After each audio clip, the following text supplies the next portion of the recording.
Secretary of State Rex W. Tillerson arriving at the State Department in February. He has said reorganizing the department is his main priority. Mark WilsonGetty Images Washington. The State Department will soon offer a $25,000 buyout to diplomats and staff members who quit or take early retirements by April, officials confirmed on Friday. The decision is part of Secretary of State Rex W. Tillerson's continuing effort to cut the ranks of diplomats and civil service officers despite bipartisan resistance in Congress. Mr. Tillerson's goal is to reduce a department of nearly 25,000 time American employees by 8%, which amounts to 1,982 people. To reach that number, he has already frozen hiring, reduced promotions, asked some senior employees to perform clerical duties that are normally relegated to lower-level staff members, refused to fill many ambassadorships and senior leadership jobs, and fired top diplomats from coveted posts while offering low-level assignments in their place. Those efforts have crippled morale worldwide. Still, State Department accountants have told Mr. Tillerson that only about 1,341 people are expected to retire or quit by the end of September 2018, the date by which Mr. Tillerson has promised to complete the first round of cuts. Indeed, of a buyout have reduced the number of departures expected this year. So $25,000 will be given to the first 641 employees who agree to leave by April, a representative from the State Department confirmed on Friday. For top diplomats, a $25,000 buyout, which taxes would probably reduce to about $16,000, is not enough to change career plans, so many have already left. The number of those carrying the department's top two ranks, equivalent to 4- and 3-star generals, has dropped almost in half, from 39 to 21.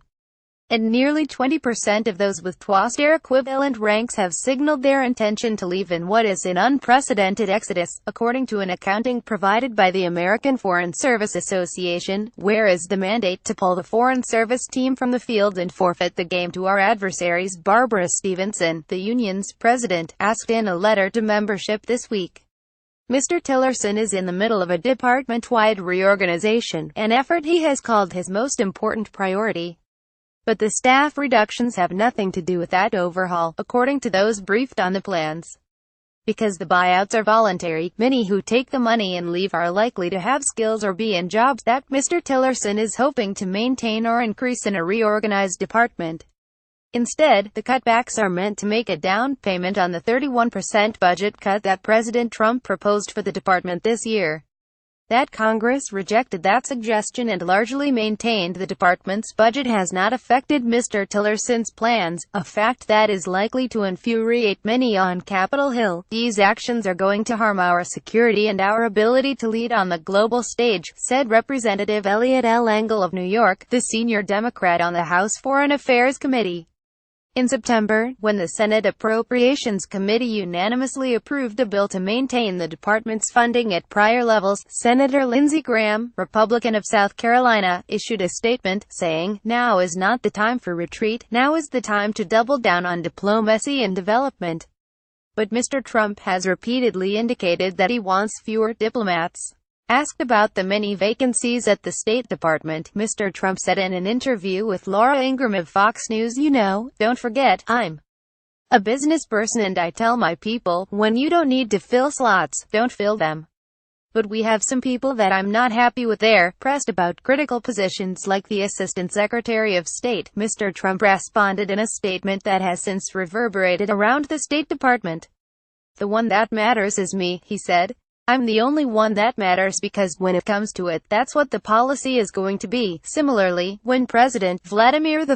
Putin of Russia forced the United States in July to reduce its diplomatic personnel by 755, Mr. Trump said he was grateful. "I want to thank him because we're trying to cut down on payroll, and as far as I'm concerned, I'm very thankful that he let go of a large number of people, because now we have a smaller payroll," Mr. Trump told reporters at his golf club in Bedminster, NJ. Mr. Tillerson has sharply pared down the number of briefings he receives from senior diplomats as well as the number of people who normally travel with the Secretary of State. As a result, Mr. Tillerson has had repeated gaffes in foreign capitals. He is also wildly unpopular in the State Department, and the president is said to be eager to replace him. Some employees will not be eligible for the buyouts, including many members of the security, information technology, medical and building staffs, areas in which the department is trying to hire more people or is offering bonuses for them to stay.